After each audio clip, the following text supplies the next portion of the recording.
பஞ்சாப் மாநிலத்தில் உள்ள பொற்கோவில் மின்னொளியால் அலங்கரிக்கப்பட்டிருந்தது. பொற்கோவிலின் உட்புறமும் வெளிப்பகுதியிலும் ஒளி வெள்ளத்தில் ஜொலிக்கின்றன. கோவில் அருகே கண்ணை கவரும் வானவேடிக்கை நிகழ்ச்சிகளும் நடைபெற்றன.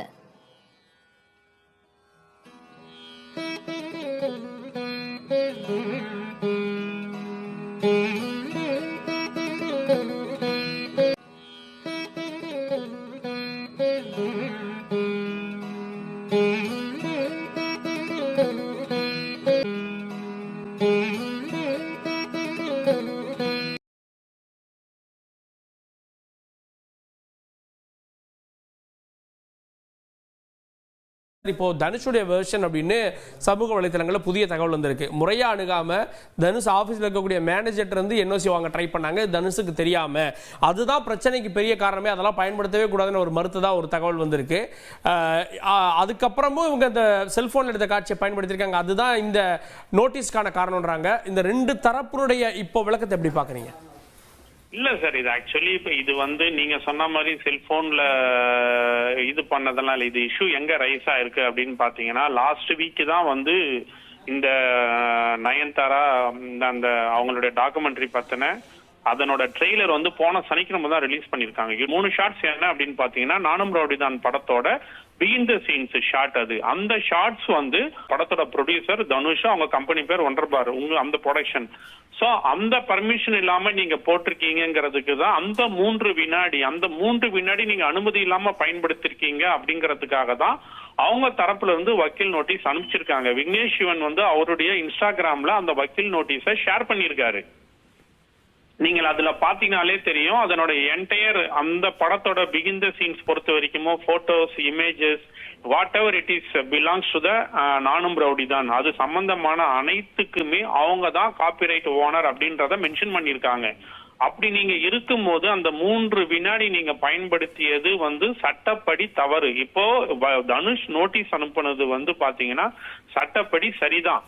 இவங்க பயன்படுத்திட்டாங்க. அந்த பயன்படுத்தினதுக்கு இவங்க 10 கோடியா அப்படிங்கிற ஒரு விஷயத்துலதான் அவங்க இன்னைக்கு இந்த அறிக்கையை விட்டுருக்காங்க. அவங்க இது பாத்தீங்கன்னா இது அமிக்கபுலா 2 பேருக்கு இடையில பேசி தீர்த்திருக்க வேண்டிய ஒரு விஷயம். அது இதுக்கு வந்ததுக்கு அப்புறமா இதுக்கு வெளிப்படையா அது ஒரு பிசினஸ் மைண்ட் ரீதியா சண்டையா இல்ல ஒரு நடிகர் நடிகைக்கு இடையிலான சண்டையா அப்படின்னு எல்லா இடத்துலயும் இது பேசப்படும். இல்ல மேலோட்டமாகவும் பேசப்படும், சினிமா வட்டாரத்துல என்ன சண்டைன்னு கிசுகிசுப்பாகவும் பேசப்படும். இந்த மாதிரியான ஒரு இதுக்கு இடம் கொடுத்துட்டாங்களே. இல்ல அதுதான் சார், அதுதான் கொடுத்துட்டாங்க. இப்ப இந்த அறிக்கை அப்படிங்கிற விஷயம் அவங்க கொடுத்ததுக்கு பின்னணி என்ன அப்படிங்கறது நமக்கு தெரியல இது வரைக்கும். ஓகேங்களா? இது தனுஷ் தரப்புல நீங்க முதல்ல கேள்வி கேட்கும் போது சொன்னீங்க, தனுஷ் தரப்புல இருந்து இத மாதிரி மேனேஜரை தான் அணுகுனாங்க. அது அப்படி ஒரு விஷயம் அதிகாரப்பூர்வமா தனுஷ் தரப்புல இருந்து இன்னும் எதுவும் வெளியில வரல. அவங்க சைட்ல இருந்து இது வரைக்கும் எந்த விதமான மறுப்பறிக்கையோ தகவலோ இல்ல அவங்களுடைய பிஆர் மூலமா எந்த தகவலும் தனுஷ் சைட்ல இருந்து இன்னும் வெளியில எதுவும் அவங்க ஸ்ப்ரெட் பண்ணல, வெளியில அவங்க எதுவுமே கொடுக்கல. ஆனால் இது பாத்தீங்கன்னா இப்ப மார்னிங் இருந்த ட்ரெண்ட் உங்களுக்கு நயன்தாரா அவங்க சொன்ன அறிக்கையை பேஸ் பண்ணி அந்த நேரத்துக்கு பல விதமான கருத்துக்கள் போயிட்டு இருந்தது. இப்ப பாத்தீங்கன்னா முக்கியமா இது என்ன பாக்குறாங்க எல்லாருமே பாத்தீங்கன்னா, இது ஒரு கமர்ஷியலா தான் பாக்குறாங்க. இது ஒரு வியாபாரம் சார்ந்த ஒரு விஷயம். நயன்தாரா அவங்க டாக்குமெண்ட்ரிய நெட்ஃபிளிக்ஸுக்கு ஒரு குறிப்பிட்ட தொகைக்கு கொடுத்திருப்பாங்க. ஓகேங்களா? இத நயன்தாரா அவங்க நெட்ஃபிளிக்ஸுக்கு இதை கொடுக்காம அவங்க இலவசமா யூடியூப்லயே டெலிகாஸ்ட் பண்ண வேண்டியதானு சில பேர் கேள்வியை முன்வைக்கிறாங்க சமூக வலைதளங்கள்ல. நீங்க அதையும் பார்க்க முடியுது. அப்படி பார்க்கும்போது தனுஷ் நீ பிசினஸ் பண்றீங்க, அதே மாதிரி நானும் பிசினஸா அதுக்கு உண்டான ஒரு தொகையை கேட்கறேன்னு சொல்லி கேட்கிறாரு. இந்த 2 பக்கத்துக்கு நீங்க நியாயத்தை பாக்குறதுக்கு நயன்தாரா தரப்புல இருந்து என்ன சொல்றாங்க அப்படிங்கறத நீங்க பாத்தீங்கன்னா அறிக்கையில நாங்க இந்த 2 வருஷமா நாங்க அப்ரோச் பண்ணிட்டு இருக்கோம், அதுக்கு சரியான ரிப்ளை இல்ல, ரெஸ்பான்ஸ் இல்ல அப்படிங்கறது தான் அந்த அறிக்கையில அவங்க ஒரு இடத்துல குறிப்பிட்டிருக்காங்க. ஓகே, அதுக்கு பட் இது சார் இது பொறுத்த வரைக்கும் இது எப்படி போகணும், இது காப்பிரைட் சம்பந்தமா தான் சார் போகும். காப்பிரைட் சம்பந்தமா போகுது. இது கமர்ஷியல் தான், இப்போதைக்கு வியாபாரம் தான். இதுல தனிப்பட்டு நயன்தாராவுக்கும் தனுஷுக்கும் இடையிலான மோதல் அப்படிங்கிற பார்வையில இந்த விவகாரத்தை நம்ம பார்க்க முடியாது. தனுஷ் தரப்புடைய விளக்கம் என்னவாக இருக்க போகிறது? திரை உலகில மட்டும் இல்லாம இது சமூக வலைதளங்கள்லயும் ரசிகர்கள் மத்தியிலையும் புதிய பேசு பொருளை உருவாக்கி இருக்கிறது. இதுல இன்னொரு புது ஆங்கிள் என்னன்னா, நயன்தாராக்கு நடிகைகள் ஆதரவு தெரிவிக்கிறாங்க. இந்த ஆதரவினுடைய பின்னணி என்ன, அடுத்தடுத்த நாட்கள்ல இது என்ன மாதிரி திரை உலகத்துல பரிணமிக்க போகிறது பொறுத்து பார்க்கலாம். அண்மை செய்தி. டெல்டா மாவட்டங்கள் உட்பட 11 மாவட்டங்களில் மிதமான மழைக்கு வாய்ப்பிருப்பதாக வானிலை ஆய்வு மையம் தெரிவித்திருக்கிறது. தமிழகத்தில் டெல்டா மாவட்டங்கள் உட்பட மொத்தமாக 11 மாவட்டங்களில் மதியம் 1 மணி வரை மிதமான மழைக்கு வாய்ப்பிருப்பதாக தெரிவிக்கப்பட்டிருக்கிறது. குறிப்பாக கடலூர், அரியலூர், மயிலாடுதுறை, நாகை, திருவாரூரில் மிதமான மழை பெய்யக்கூடும் என்றும், தஞ்சை, பெரம்பலூர், ராமநாதபுரம், நெல்லை, தூத்துக்குடி, கன்னியாகுமரி ஆகிய மாவட்டங்களிலும் மழைக்கு வாய்ப்பிருப்பதாக வானிலை ஆய்வு மையம் அறிவிப்பை வெளியிட்டிருக்கிறது. டெல்டா மாவட்டங்கள் உட்பட 11 மாவட்டங்களில் மழை பெய்ய வாய்ப்பிருப்பதாக தெரிவிக்கப்பட்டிருக்கிறது.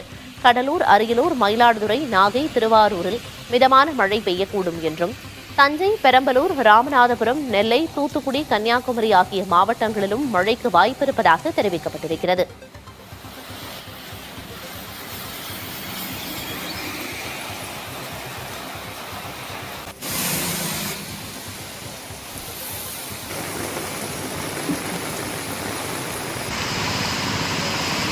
டெல்டா மாவட்டங்கள் உட்பட 11 மாவட்டங்களில் மதியம் 1 மணி வரை மிதமான மழைக்கு வாய்ப்பிருப்பதாக சொல்லப்பட்டிருக்கிறது.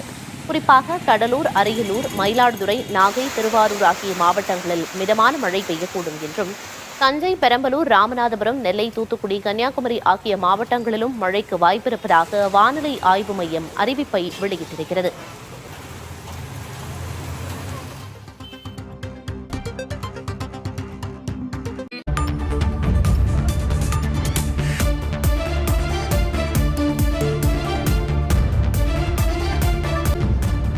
தெலுங்கு மக்கள் குறித்து அவதூறாக பேசிய வழக்கில் ஹைதராபாத்தில் தலைமறைவாக இருந்த நடிகை கஸ்தூரியை கைது செய்து சென்னை அழைத்து வந்த போலீசார் அவரை நீதிமன்றத்தில் ஆஜர்படுத்தியிருந்தனர். இந்நிலையில் நடிகை கஸ்தூரிக்கு வரும் 29ஆம் தேதி வரை நீதிமன்ற காவல் பிறப்பித்து உத்தரவு பிறப்பிக்கப்பட்டிருக்கிறது.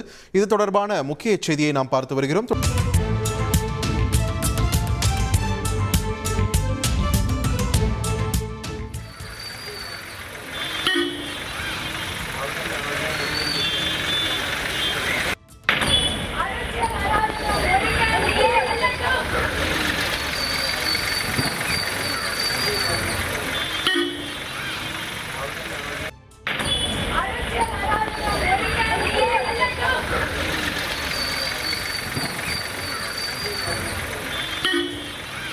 சிந்தாதிரிப்பேட்டை காவல் நிலையத்திலிருந்து எழும்பூர் நீதிமன்றம் அழைத்து வரப்பட்டிருக்கிறார் நடிகை கஸ்தூரி. தற்போது சிந்தாதிரிப்பேட்டை காவல் நிலையம் முன்பு அரசியல் அராஜகம் முடியட்டும், நீதி வெல்லட்டும் என கஸ்தூரி முழக்கமிட்டிருக்கிறார். இருக்கிறவன் பொய் சொல்ல மாட்டான் அப்படின்னு சொன்னது வெள்ளக்காரனே இல்ல, ஐயர் ஐயங்காரங்கள தான். இன்னைக்கு ஐயர் ஐயங்காரங்களும் பொய் சொல்ல மாட்டோங்கிறத விட்டுட்டு ஏன் நாங்களும் பொய் சொல்லுவோமே அப்படின்னு போய் நிக்கிறாங்க. சங்க இலக்கிய காலத்திலிருந்து ஆரம்பிச்சு அதுக்கும் முன்னாடியில இருந்து தமிழர்கள் ஆன்மீக பணிகளில் ஈடுபட்டு கொண்டிருக்கிறார்கள். கோயிலில் தெய்வத்துக்கு சேவை செய்து கொண்டிருக்கிறார்கள். எப்படி ஆரிய பண்பாடு தமிழ்நாட்டில் வரும் பொழுது சத்திரியர்கள் அப்படிங்கிற இடத்துல வன்னியர்களும் தேவர்களும் இணைந்து கொண்டார்களோ, எப்படி வைசியர்கள் என்ற பாகுபாட்டில் செட்டியார்கள், முதலியார்கள், வேளாளர்கள் இணைந்து கொண்டாடுவார்களோ, அதே போல கோயில் பணிகளை செய்பவர்களில் சிவாச்சாரியர்கள், ஐயர்கள், ஐயங்கார்கள், பண்டாரங்கள் போன்றவர்கள் இணைந்து கொண்டார்கள். சைவ பிள்ளைமார்கள் போன்றவர்கள் இணைந்து கொண்டார்கள். தெலுங்கு பேசினவர்கள் எல்லாம் திராவிடியாத்தனத்தை விட ரொம்ப கொச்சையான வார்த்தை ஒண்ணும் கிடையாது. திராவிடியாத்தனத்தை விட ரொம்ப கொச்சையான வார்த்தை ஒண்ணும் கிடையாது. தெலுங்கு பேசினவர்கள் எல்லாம் 300 வருஷம் முன்னாடி ஒரு ராஜாவுக்கு கூட சேர்த்துக்கிட்ட அந்தப்புற மகளிரோட சேவைக்கு செய்ய வந்தவர்கள் எல்லாம் தெலுங்கு பேசினவர்கள் எல்லாம் சொல்லும் பொழுது தெலுங்கு பேசும் மக்கள் குறித்து சர்ச்சைக்குரிய வகையில் பேசிய வழக்கில் தேடப்பட்டு வந்த நடிகை கஸ்தூரியை ஹைதராபாத்தில் தனிப்படை போலீசார் கைது செய்தனர். சென்னை எழும்பூரில் நடைபெற்ற ஆர்ப்பாட்டம் ஒன்றில் கலந்து கொண்ட நடிகை கஸ்தூரி தெலுங்கு பேசும் மக்கள் குறித்து பேசியது பெரும் சர்ச்சையானது. இதையடுத்து பல்வேறு தரப்பினர் அளித்த புகார்களின் அடிப்படையில் கஸ்தூரி மீது கலவரத்தை தூண்டுதல், பொது அமைதியை கெடுக்கும் தவறான தகவல்களை பரப்புதல் உள்ளிட்ட 4 பிரிவுகளின் கீழ் எழும்பூர் போலீசார் வழக்கு பதிவு செய்தனர். இந்த வழக்கில் முன்ஜாமீன் கோரிய கஸ்தூரியின் கஸ்தூரியின் மனுவை உயர்நீதிமன்ற மதுரை கிளை தள்ளுபடி செய்தது. வழக்கு விசாரணைக்காக சம்மன் கொடுக்க ஆழ்வார்பேட்டையில் உள்ள அவரது வீட்டுக்கு போலீசார் சென்றனர். ஆனால் வீட்டை பூட்டிவிட்டு செல்போனையும் சுவிட்ச் ஆஃப் செய்துவிட்டு கஸ்தூரி தலைமறைவானார். இதையடுத்து அவரை பிடிக்க 2 தனிப்படைகள் அமைக்கப்பட்டன.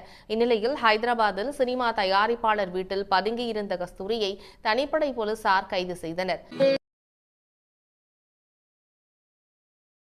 நேற்று மருத்துவர்கள் வேலை நிறுத்தம் காரணமாகவே உரிய சிகிச்சை அளிப்பதில் தாமதம் ஏற்பட்டதாகவும் உறவினர்கள் குற்றம் சாட்டுகிறார்கள்.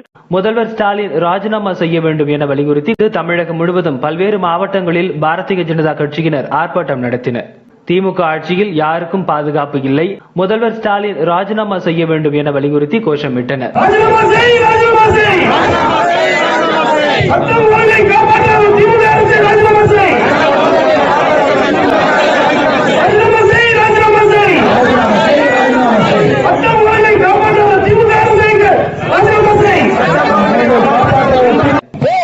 போராட்டம்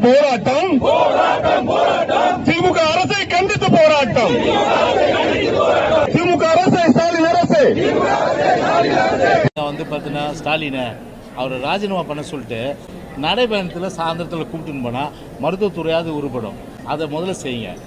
தமிழ்நாட்டை பொறுத்தவரை சட்ட ஒழுங்கு முழுமையாக பாதிக்கப்பட்டு இப்படிப்பட்ட நிலைமை தமிழ்நாட்டிலே இன்றைக்கு இருக்கின்றது. யார் உயிர் போனால் என்ன, யார் குத்துப்பட்டாலும் என்ன, வக்கீலுக்கு பாதுகாப்பு இல்லை, பொறியாளர்களுக்கு பாதுகாப்பு இல்லை, மருத்துவருக்கு பாதுகாப்பு இல்லை, பொதுமக்களுக்கு பாதுகாப்பு இல்லை. இந்த திராவிட முன்னேற்ற கழக ஆட்சியை தான் பார்க்குறோம். அனைத்து இந்திய அண்ணா திராவிட முன்னேற்ற கழகத்தில் சார்பிலாக பொதுச்செயலாளர் சார்பில் கடுமையான கண்டனத்தை தெரிவிச்சுக்கிறோம்.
தமிழக வெற்றி கழகம் இந்த தருமபுரி மாவட்டத்தில் வரும் காலத்தில் வருகின்ற 26ஆம் ஆண்டு சட்டமன்ற தேர்தலில் நான் உங்களுக்கு ஒரு மிக சந்தோஷமான செய்தியை நான் கூற விரும்புகிறேன். தருமபுரி 5 சட்டமன்ற தொகுதியில் 234 தொகுதியில் நம்முடைய தலைவர் தளபதி அவர்கள் தருமபுரி சட்டமன்றத்தை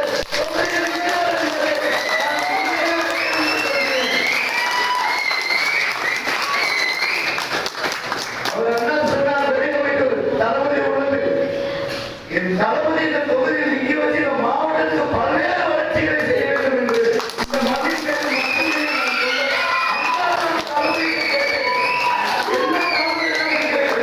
எங்கள் மண் அதிகமாக வாழ்ந்தவன் அவையா வாழ்ந்தவன் எங்கள் தொகுதியில் நின்று நீங்கள் வென்று சிஎமாக ஆக வேண்டும். அப்படி ஆனால் உங்க அனுமதி வராது. அவர் சொல்லி 10 நாள் ஆச்சு. ஆனால் நான் இன்றைக்கு தான் அறிவிப்பு கொடுக்குறேன். ஏன்னா இந்த தருணத்துக்காக நான் காத்துக்கிறேன். அன்பார்ந்த பத்திரிகை நண்பர்களும் ஊடக நண்பர்களும் இதை மகிழ்ச்சியாக நீங்கள் அறிவிக்க வேண்டும் என்று அன்போடு முறையில் கேட்டுக்கொண்டு இந்த விழாவுக்கு வந்திருந்த